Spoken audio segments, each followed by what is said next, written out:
Dans cette succursale d'un syndicat de l'enseignement, ces petites annonces ont de quoi surprendre. Des instituteurs vendent ou échangent leurs postes.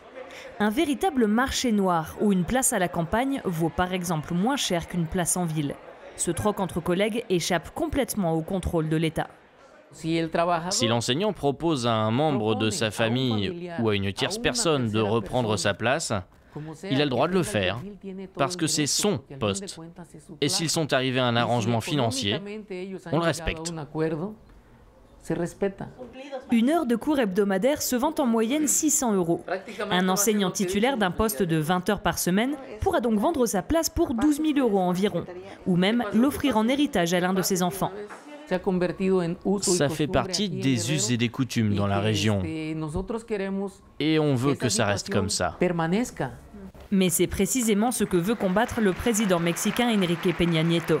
En instaurant un examen de compétences annuel et obligatoire, il souhaite que l'État reprenne le contrôle des postes dont certains enseignants s'estiment propriétaires. Les droits des enseignants seront protégés, car leur intégration et leur promotion ne seront plus soumis à des critères discrétionnaires. Une carrière au mérite, oui, mais peut-on évaluer les compétences pédagogiques avec un simple devoir sur table de quelques heures? Depuis qu'il a commencé à enseigner, Pedro fait confiance à l'évaluation permanente des parents d'élèves. Contraindre les enseignants à un examen annuel, ce serait pour lui leur mettre le couteau sous la gorge.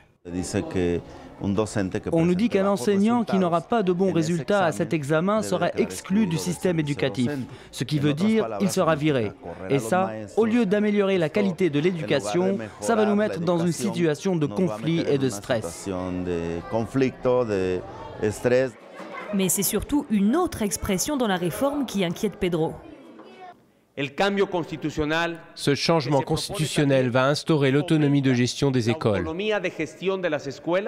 En d'autres termes, tous les frais autres que les salaires seraient à la charge des établissements. Les parents d'élèves devront donc mettre la main à la poche. Nous sommes dans un quartier pauvre de Mexico et le budget déjà réduit ne permet pas à l'école d'assurer de simples réparations. Regardez, ici, on a un équipement moderne de tableau électronique. Et ici, une imprimante et un ordinateur qui devrait avoir accès à Internet. Mais on ne s'en sert plus, car on n'a pas de budget pour ça.